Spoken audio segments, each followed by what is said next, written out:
I'm here to rob us, so work and strive for money. Money is power. Money is the only weapon that the Jew has to defend himself with.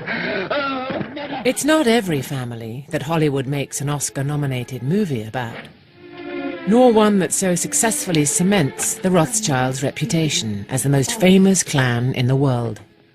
Enormously wealthy, enormously private, fueling the endless speculation about the real extent of their power. You are 5 brothers. I want you each to start a banking business in a different country. In 2 centuries, they have funded war and peace, financed an entire continent, and founded a nation. They have given their name to a bank, a butterfly, a wine, and a kangaroo. And yet, for all their wealth, power, and influence, there is one class they believe they do not belong to. We shouldn't be in a series entitled The Aristocrats, because we're not. And we're not part of that tradition of English. Do you think now not? Still not? No, definitely not. Because? We're Jewish, which means we'll always be outsiders.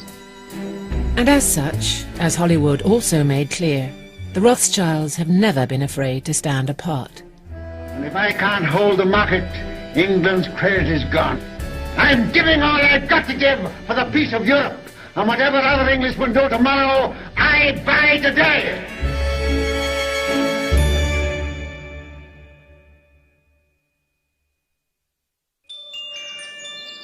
The ultimate Rothschild house lies high on a hill in the home counties.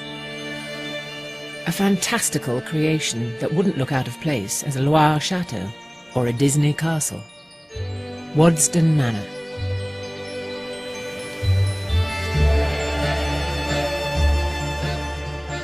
Its interior is every bit as overpowering as its exterior, packed with priceless paintings, fabulous jewels, and fragile furniture. It's a National Trust house, but though the Trust own it, the Rothschilds still control and pay for it, much as they have done for a century. What's really different about Wadston to virtually every other National Trust house is that it's run by one man, Jacob Rothschild, Lord Rothschild. At Wadston, Jacob Rothschild feels that he is the owner, and like a royal palace, it's the sort of physical manifestation of Jacob Rothschild. Inside the house, far away from public view, the famously discreet billionaire is hosting a private party to celebrate an art world coup. In 2007, he paid £5 million for Jean-Louis Chardin's subtle masterpiece, Boy with a House of Cards. But now he's persuaded 3 of the world's top museums to lend him their Chardins, the copies of his painting. Only Lord R, as he's known, could do it. It was the first picture which he did of the fall. So it gets simpler as he develops it. Very good. It is good. I think it's rather wonderful seeing them together. Yes, it is. Good morning, everybody. Thank you very much for coming. I'm just here to welcome you to our Chardin exhibition, taking time. The ones at the top were the very first that Chardin made. That's where he's experimenting and inventing the composition and the subject. He employs the country's leading Chardin expert. And today, she's tour guide to his wealthy and powerful friends. A Singleton. So that was a Singleton. A Sainsbury, an ambassador's wife, a clutch of European cousins. Which makes this lovely sort of arch. I think I'm right in saying that the 2 pairs, the Sky Boy and the Sky Boy, have never been actually seen together. They've never been seen together. Nevertheless, her employer can't entirely restrain himself from correcting his own expert, or showing off the Venetian paintings next door. Emphasise the extraordinary extravagance of the lighting. So there were thousands and thousands and thousands of candles. Do you think it's true, Juliet, Farnese and his family were interior decorators? And that they were... Jacob Rothschild is one of the most influential men in Britain. Some say the most. His guests at Wadston are not confined to the nobility and newly rich. Royalty and presidents also come here, each time planting a tree in commemoration, their spades left gleaming in the corridor leading to the visitor lavatories. He was born in 1936 to a Bloomsbury heiress and a Rothschild peer, Victor, 3rd Baron. Educated at Eton and Oxford, where he got a first in history. He was employed in the family bank, where he made a name for himself as the leading financier of his day. Then he left to fund his own firm to conspicuous success. With a huge fortune, a run of high-profile achievements, and a lineage stretching back 2 centuries, he certainly appears the consummate toff. But I'm not an aristocrat, please. You think not? No. Why not? Why not? Because, we haven't been here long enough. We're a new, very rich family. Started in the middle of the 19th century, and that's not our pattern. I like the British aristocracy and admire them in many ways, but we're not really part of that world. It is a remark that characteristically conceals more than it reveals. Narrowly defined, English aristocrats enjoy vast houses, a pedigree stretching back 5 rather than just 2 centuries, and gained their titles, often as not, in military service to the crown.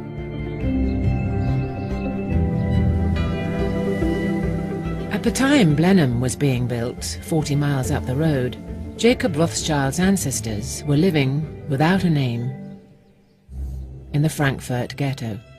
The name finally given to them is a corruption of the colour of the sign hanging over their door. Rot, or red. Schild, or shield. But their rise was stellar once they left the ghetto, and the 5 sons, or arrows of patriarch Amschel, spread out across Europe. Nathan Mayer Rothschild arrived in Manchester in 1798, penniless, then moved to London to join forces with another émigré Jewish family and trade gold, their first major success coming after Britain's victory at Waterloo. My ancestor Moses Montefiore and Nathaniel Rothschild, the first Rothschild to arrive in Britain, married sisters and did a lot of business together. They may even have benefited from that famous bit of insider trading, the news from the Battle of Waterloo, profitably. Together, the families prospered, riding high on the coattails of empire. Britain became the greatest power in the world. The government needed large loans to do all the things that 19th century governments wanted to do, maintain their empires, build battleships, railways, and so on. And the Rothschilds, as the prime family for delivering these loans, became vastly rich, richer than anyone else, and that wealth changed everything. They were able to move up and out, a clutch of Rothschilds leaving London for the leafy shires. They all decided to settle in this very narrow valley in the Vale of Aylesbury. And they all built these huge houses, almost within sight of each other. In fact, it's said that you could stand on top of any Rothschild mansion and wave to a cousin. And actually, my sisters and I tried to do that, and it doesn't work. But they are quite near each other. And as their wealth and influence grew, so they started to ape the manners of their noble neighbours. They had the wealth of aristocrats. Why not be them? The Rothschilds began to sort of, in a way, mimic an aristocratic lifestyle. They had huge country houses, some of which they built from scratch. They went fox hunting. They kept herds of cows. When you went to their houses, you were famously offered, what sort of milk do you want, sir, with your tea? Do you want Jersey milk? And they would list the numbers of the cow herds that they had. In 1860, Ferdinand de Rothschild, an Austrian cousin of Nathan Mayer's, joined the family gold rush, hoping to find English society more congenial than Vienna's. In 1874, he started building Waddesdon and finished it in just 5 years. This house, of course, is a magnificent 3D calling card built by Ferdinand de Rothschild in the 1880s, when the family were trying to establish themselves in British society.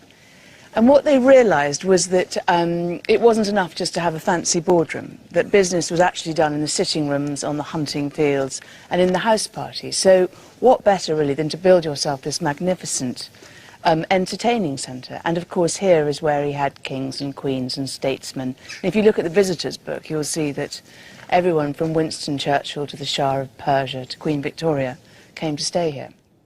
Ferdinand used Waddesdon as the venue for his famous Saturday to Monday parties, but the entertaining cloaked a private tragedy.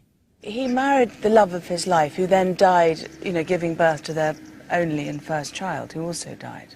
So it became, his entire life. It became his surrogate mistress, wife, lover, if you like.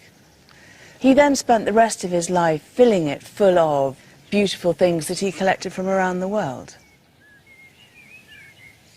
So how well did the 3D calling card work? Not so good. The exuberance of Waddesdon's architecture was mocked as the last word in nouveau riche taste.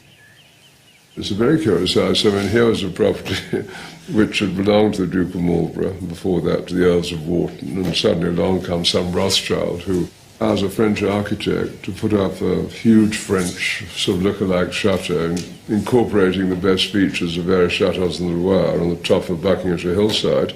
No wonder the Duke of Buckingham thought it was awful. And it's very curious. Polite society did flock here, attracted by those new riches. But it was less than polite about its host. If you look at the visitors' book, there are very kind of undermining and kind of condescending things written by his visitors, and indeed written by all the visitors to Rothschild houses. They were Jews. They were very nouveau riche. They were throwing their money around, so they were never going to be acceptable. At first, the Jews who arrived here were regarded as total foreigners, whether they were Rothschild, Montefiore's. They were always aware of how outside the establishment they were. It was a distaste that extended all the way to royalty. Of course, when Queen Victoria came, she insisted on eating in her own dining room. They had to kind of serve her separate food away from these kind of upstart nouveau riche Rothschilds. But she did come. She didn't want to be seen too close to them.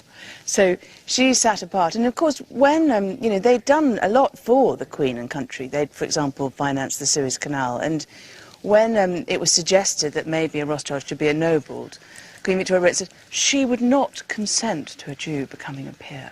Anyway. Titles were a sore point for Ferdinand and his cousins.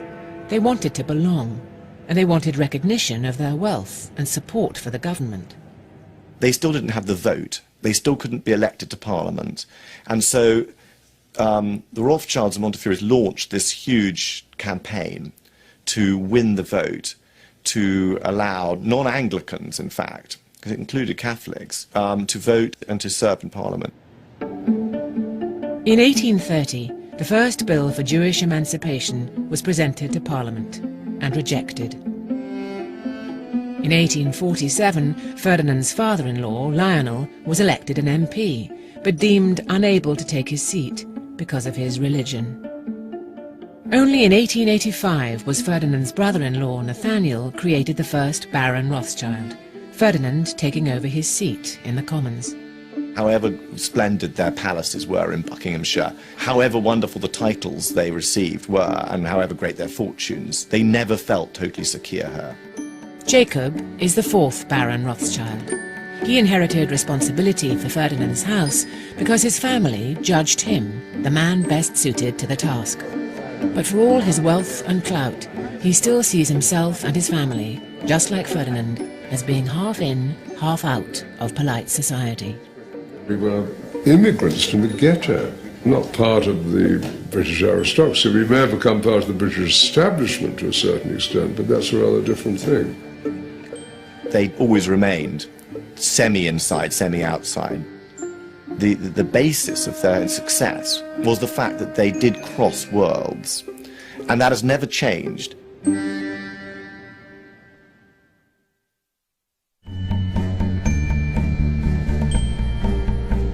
Jacob Rothschild's HQ is Spencer House in the heart of Mayfair, just a block from his friend Prince Charles's home at St James's Palace. Nobody really knows the value of the businesses here, just that, like British toffs, Jacob was born rich. But unlike them, he's got a whole lot richer.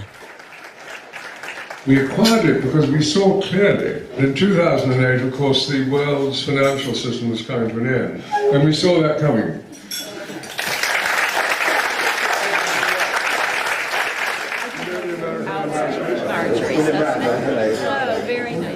Connections and cash are the hallmarks of this very private Rothschild. I feel, it makes me feel a little bit nervous if there are a lot of people around. We've got a lot to do. We've got a lot going on. We sold, did you see we sold all our North Sea oil interests? I did see that you sold. Last week. With a tribute to the management team. With a great tribute to the management team, quite rightly. And I'm just off to China. My God, are you? Tomorrow morning, yeah. So did you make a bit of a turn on the North Sea oil buying? Yeah, we did well on that, yeah, we did. 2.8 times. 2.8? Yeah, that's pretty good. That's good. Or, to put it another way, in just under 2 years, he's made just over £70 million on this one deal alone. I do believe there's a special talent in that family, and an ability to survive, and a sense of family that's gone beyond any others. I mean, if you look at all the financial dynasties of the world, we see them all the time rising and falling within one generation. They're unique, and there's something special about them. So it's a very spread family now, and I think we count ourselves lucky that the DNA has survived to the extent that it has. We got there somehow. There's a bit more to it than that, and another point of distinction. Aristocrats hand on the entirety of their wealth to the firstborn son. Rothschilds give it to the most able. When Jacob left university, he went into the family bank. His father was chairman, but utterly uninterested in finance. Victor is absolutely brilliant. He's a scientist, he plays cricket for Northampton, he's incredibly brave during the war, he gets given a George Medal for bomb disposal. I mean, he's really, really clever, but he doesn't have business acumen. And nor is he interested in being a businessman, incidentally. He was brought up away, if you like, from the kind of seething mass of the financial world, so didn't have that language, and was really interested in being an intellectual, and that's what he liked. Picking his successor as chairman of the bank, Victor didn't support his son, as Aristos would, but rather Jacob's cousin Evelyn, sparking a massive family row. That was a thing that happens in businesses, and he wanted to go off and do his own thing, and he's been very successful. I'm delighted. We're very close friends, and we get on very well. Evelyn stayed at New Court as chairman. Jacob moved out to Mayfair, making deal after deal with ruthless corporate raiders like Jimmy Goldsmith and Rupert Murdoch, amassing a vast fortune in the process. There didn't really seem to be, for many generations, a Rothschild who was that interested or good at banking, those kind of combination, until my dad comes along. And I would say that he, somehow or other, maybe there's a recessive gene or something happens, but he's born, and actually he turns out to be a very brilliant financier. The hallmarks of his extraordinary success were the family hallmarks: acumen, total discretion, and a minute attention to detail. I hope I've got average intelligence, or maybe a bit above, and, a strong will to keep things going and to add something to them. And it seems to be a slight sense of disequilibrium that you're not a man who ever sits still, ever. This is my limited experience. Yeah. No, I'm restless and active and all those things, and have a great curiosity about life. Jacob's other point of distinction is that, having amassed a fortune in the way that British aristocrats have not, he's now spending it on something they can no longer afford: art, stuffing Waddesdon full of it. The one on the left should just come out a little bit more. Don't you think it should come in about half an inch? And even the one on the right should come in. Every piece installed to that familiarly precise specification. It just needs moving a little tiny bit to the right. About an inch. Bit more. Bit more. Bit more. Let's have a look. He's the sort of person that nobody dares say no to. And I think that in that way he is very similar to any great duke or earl or whatever from 16th, 17th, 18th centuries. But he's unusual in today. He doesn't try and hide behind a closed door. This is his statement, as Noel or Hardwicke Hall or Chatsworth were the statements of their families in those days. It's not only designers and decorators who flock to serve Jacob, but also the most famous and fashionable artists. This wall's quite fun because here we've got, in a way, it tells you both about the family and also it's an example of collecting being brought up to the present day. So there's my father painted by Lucian Freud, the bottom one, and my mother painted by Mike Andrews, who was a part of the London School. And Lucian Freud was a great friend of my father's. In fact, here he is at Waddesdon, in front of the Chardin of the Boy with the House of Cards. In some ways, he's a very personification of a man of, to quote Mick Jagger, a man of wealth and taste. And he's an amazing collector, philanthropist, and the rest. But he's still a Rothschild. He's still Jewish. He's still half outsider, half insider, in the way that only the Rothschilds could be. So Jacob's acquisitions are informed by his family's history and the Rothschilds' tenuous place in society, a tension evident in the next exhibition planned here. Is that heavy or is that all right? Okay, brilliant. Thanks. Okay. So this is Edmund de Waal is Britain's foremost potter. Just one of his fragile creations will set you or I back a minimum of £500,000. Today, Jacob Rothschild is taking delivery of 10. All and more, the title of Edmund's first installation, is painstakingly manoeuvred into place. Is it okay? Yep. That's fine. Everyone breathe out.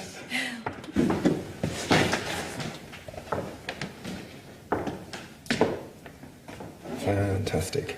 That works for me. It's completely itself, but it's also in this place. Otherwise, it's just interior decorating. You know, for goodness sake. I mean, that's not what I'm about. And so it has to have its own integrity. There is an element of visual joke about this. Yeah. I'll accept that. The pile of plates left by Yes.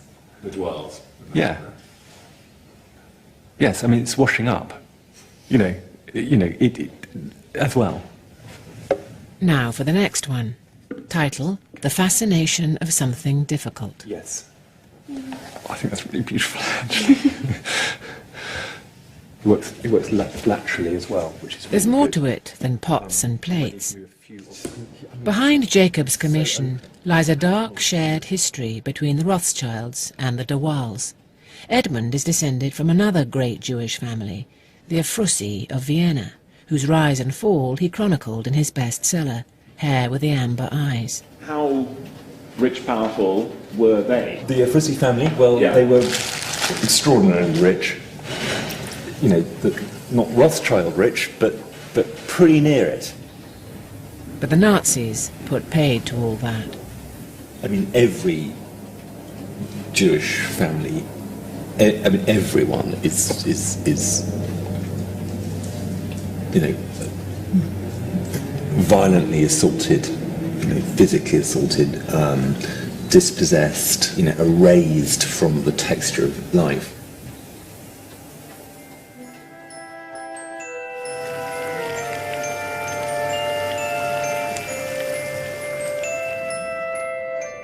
These objects are doing something slightly different from your other objects in the room, trying to make a line in space, of trying to hold something in space so you can see through, you can see the frame. Today, Edmund's ceramics are to be unveiled. The lure of Britain's foremost potter and one of its richest men is catnip to the world's media. But art connoisseurship keeps being supplanted by the two families' tangled past. Hello, hi, how are you? Hello. Nice to see you, congratulations. Lovely to be here, and the sun's shining. This is American Radio is poised with a question that's on every reporter's lips. Rothschild, this is Vicky. Hello, Darby, who's Vicky making... Barker. Marco, Nice who's- to who's meet you. making- So sorry, I was hoping to just ask you a couple of questions. Okay, try. All right, a slightly bullshit question, which is, having read the book of this family that was as enormously wealthy as the Rothschild family, and that and then lost everything so catastrophically, through circumstances far beyond their control. Was there a little part of you that, when you're with Edmund, thinks, well, if the wheel had turned slightly different, maybe our roles might have been reversed? Well, they were. I mean, we didn't do that well in the war, I can tell you. We had an extremely tough time, and we just chose different paths after the war. We did what we did, which was to continue to be involved in banking and investment and all that. And there's been something of a renaissance in the post-war period. We had a very, very tough time during the war. He's got an immensely distinguished career as a writer and as an artist, as an artist and as a writer. But also, I mean, all the French family and Viennese family and German family, Rothschild cousins of yours, I mean, had appalling time. Appalling. I mean, the Vienna. I mean, if you take the Austrian Rothschilds, yes. They didn't survive as a factor after the war. Yeah. If you take the German Rothschilds, they'd actually gone before the Second World War. You take Naples, they went at the time of the reunification of Italy, thereabouts. So, you know, we've had a tough road. Yes.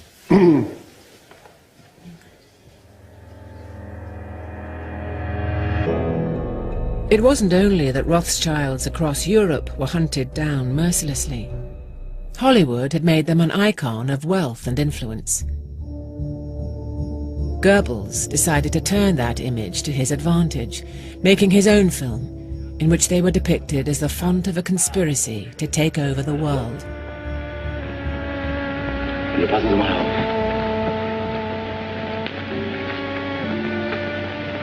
London?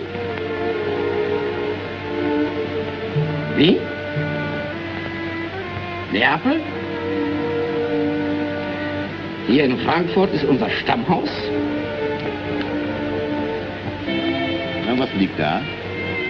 Jerusalem. Wollen Sie da auch eine Filiale gründen?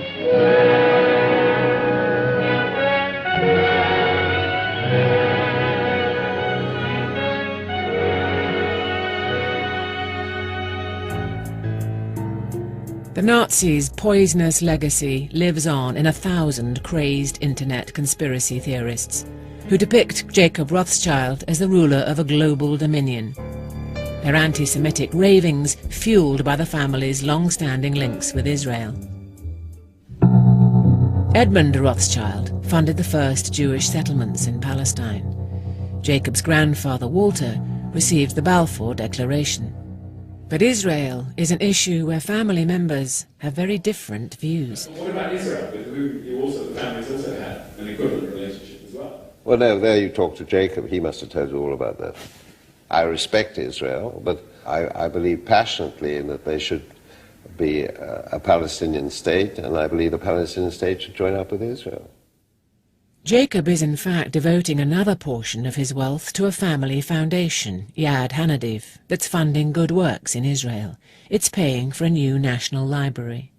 In the case of Israel, it's a particularly complicated vision because we've got a very large Arab minority in Israel. We've got neighbours, and you know, if one can build bridges in those contexts to a national library, so much the better.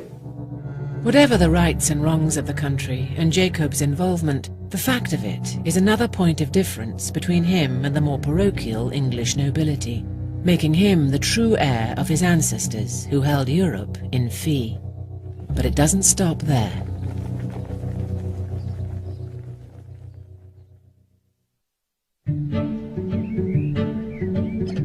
As Jacob Rothschild nears the end of his life, he's decided to reinvent himself. He's made his fortune. Now he's going to give most, rather than some of it, away. It's a decision that takes him above and beyond the confines of an aristocracy, more concerned with counting the pennies than donating the pounds. Hi, how are you? Very well, yourself? Good, good. Do we have to put it on? You do. The first sign of this sea change is a building site. He's spending millions converting a battered estate farm, Windmill Hill, into a gleaming family archive, come study centre, come launchpad for a new Rothschild think tank. Where Waddesdon makes you think of Ruritania, Windmill Hill conjures up California rather than the home counties. another sign of the global reach of the man behind it. Took up the whole of that space. Wouldn't that make sense? Don't you think? But it's a global reach founded on that familiarly infinite capacity for taking minute pains. Wouldn't you start right on that edge there and make Windmill Hill much higher, the 5 areas much smaller? Yes. Right, okay. Yes, yes, I could do that. There's nothing he likes more than building a new house, or a new, archive, or a new whatever. So Why? I think it's a form of creativity, actually. I think really it's a way of expressing his creativity. And every single brick that goes into those buildings is personally overseen.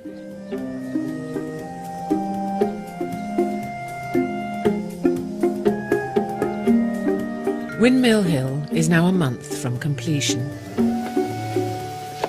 Jacob is here with art advisor Pippa Shirley and interior designer David Mulnarich, and a snagging list.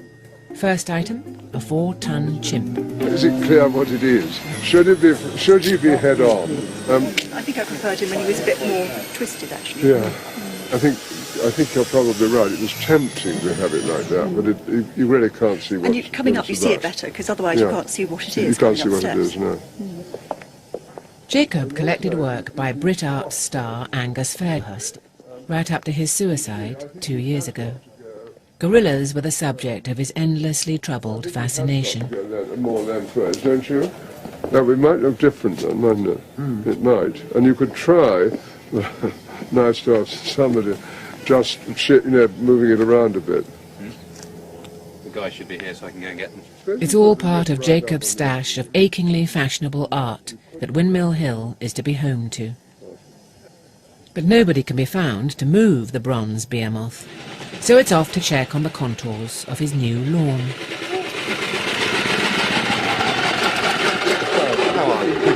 Is it difficult to do it with a... It's not too bad. You've You've just got to sort of... Right. There's suspension in this mile, which kind of helps you go up and down over the curves. But I see. And that's the continuation of the rolling road. Yes, one more go, yes. Yeah. That's wonderful.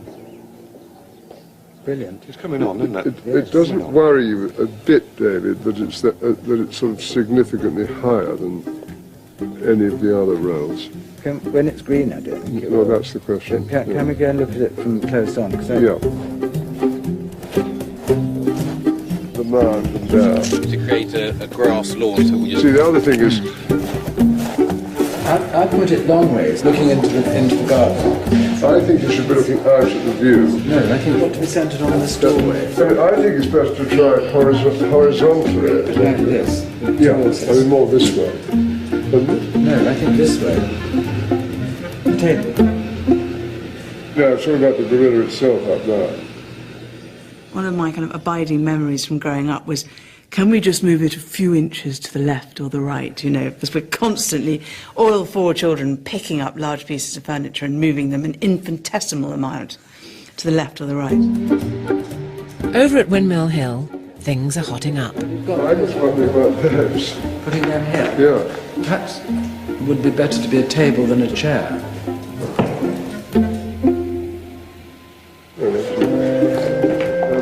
A little bit this way. That's it, about that. That's better, you see, isn't it? Okay. Can we just try it sort of 3 inches more this way still?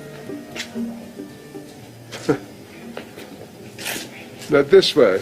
The angle. No, the other way. No, sorry, that way, that way. That's right. Up. Stop. Back. Stop. Yes. That's it. Yeah. I think that's pretty good, don't you? Very. What do you think about that angle? It's the best. It's the best, isn't it? Do you think it's worth trying another 5 degrees this way? Can you try just a touch? Just move it 3 inches more this way still. Then, in the midst of all this, one of the world's most famous and, yes, fashionable artists, Turner Prize winner Richard Long, turns up for lunch.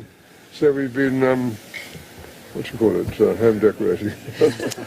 Jacob has a cunning plan for him, and art dealer Michael Hugh Williams. But first a check on something new at the manor. We have this aviary, And in the middle of the aviary, we're putting a piece of sculpture which belongs to a friend of mine called The Mountain by Anish Kapoor. And the friend of mine's got nowhere to put it. So she said, do you want to borrow it? So I said, yeah. So we're going to try it there for a year. Great. As a kind of exhibition. So we've got there now. They're installing it, so it'd be quite nice just to go by. All over the place. You can see it actually just out there. As others swap stamps, Jacob amasses prize-winning art. Kapoor is, of course, another Turner winner. Modelled on the aviary at Versailles, Waddesdon's copy housed Ferdinand's bird collection. They'd flock at the sound of his voice. Now it's home to £3 million worth of granite, or rather aluminium, masquerading as granite. The acquisition is yet another mark of Jacob's difference from the more blinkered of his peers.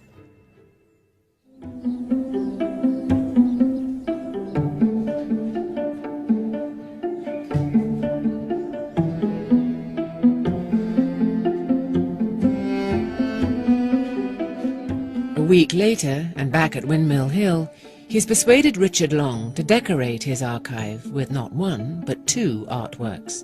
The only time Long has paired his creations, and the first time he's been filmed making one. Famous for working with natural artefacts, mud is his new medium of choice, at a cool £1 million a throw.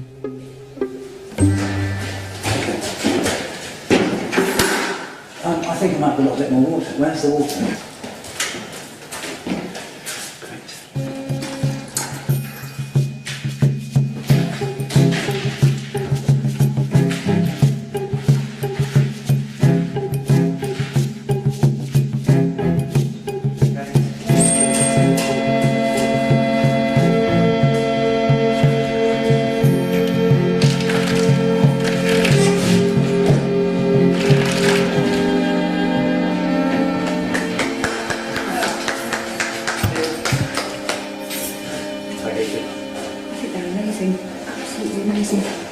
How do you get the amazing with the leaf forms?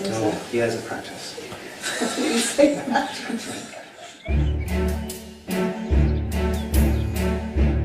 A month on, and anomalous modern art litters Waddesdon's lawn.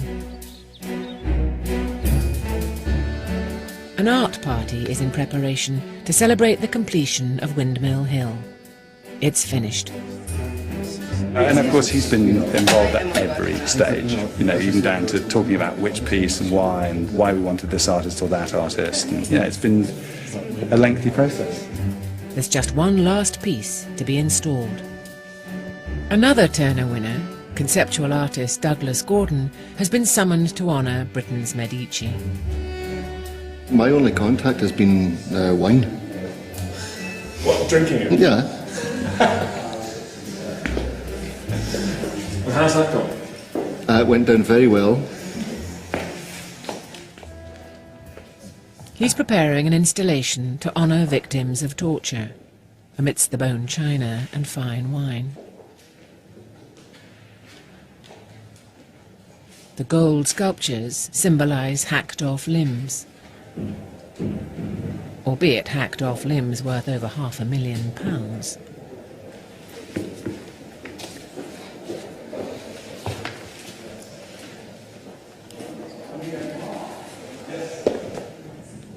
You should see where the feet go.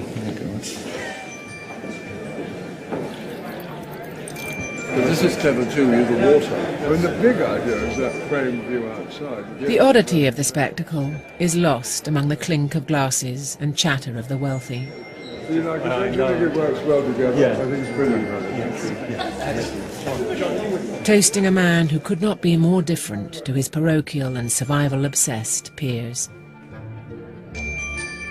There is, however, one thing they have in common. Eventually, they all have to confront death and taxes.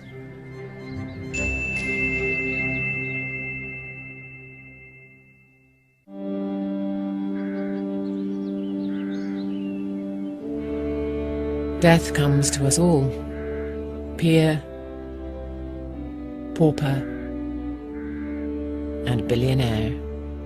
This is the grave of the first British Rothschild, Nathan Mayer, a modest tomb in the Brady Street Cemetery just off the Whitechapel High Street. Nathan Mayer. That doesn't give his title. No, Nathaniel Mayer, Amschel, Rothschild. No. You look here. Nathan Mayer's no title. No title. Why He was the one with the Napoleonic Wars, wasn't he? You need really a proper historian to find these things. Sorry. We know our limitations. The Rothschild way of death has always played a key part in maintaining the family's wealth and marks a very final point of difference from the British nobility. Toffs rely on primogeniture, inheritance by the firstborn son. But from time to time, the lottery of DNA has played havoc with the ideal of seamless transition. Casualties we have come across in this series include Jamie Blandford, heir to the largest palace in Britain. What's your legacy going to be? I don't know. I don't think I've got the strength. It's not that bad a headache. Come on, man. For God's sake. He crumpled at the prospect of his inheritance, took to crack aged just 25, and has only just got clean. So I'm looking for a four-leafer. Then there's Anthony Ashley Cooper, 10th Earl of Shaftesbury. He couldn't turn round his crumbling Dorset estate and took to drink. He fled to France, fell prey to an escort, Jamila Mbarak, and then he disappeared. And there was a sense like, oh, you know, shit, something's happened here, because you always felt like something was going to happen. A year later, the hapless Earl's body was discovered in a remote alpine ravine, murdered at his new wife's instruction. Even the sanguine Earl of March, presiding over the success that is Goodwood, admits to a residual fear that he won't make it. Well, I absolutely couldn't deny that I don't fear failure. Absolutely, I wouldn't want to be the one to screw up. There is an English model which is, you know, botched alliances and the kinds of marrying your daughters to the wrong thick prince. But what the Rothschilds do is they're bloody savvy. You know, they always seem to be on the up. There's no completely easy assumption about who, just because you're the oldest, you're going to run the bank.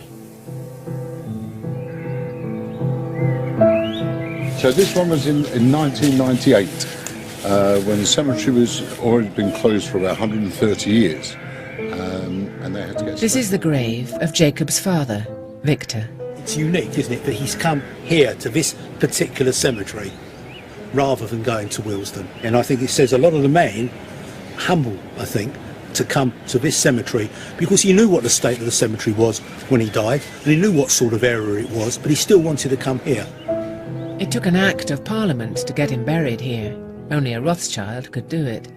But then perhaps only a Rothschild could not have handed the running of the family bank to his son. But brutal as it seems, he was following family tradition. So, you know, they kind of get it right. You know, they kind of look hard round the family and find the right person to take it forward. You know, but there is that hard look. Yeah. There hasn't been that kind of English descent into kind of the weak-chinned aristocracy. Ironically, Victor's son now has a succession headache all of his own. Waddesdon. Jacob was chosen by his Aunt Dorothy as the best qualified Rothschild for the job.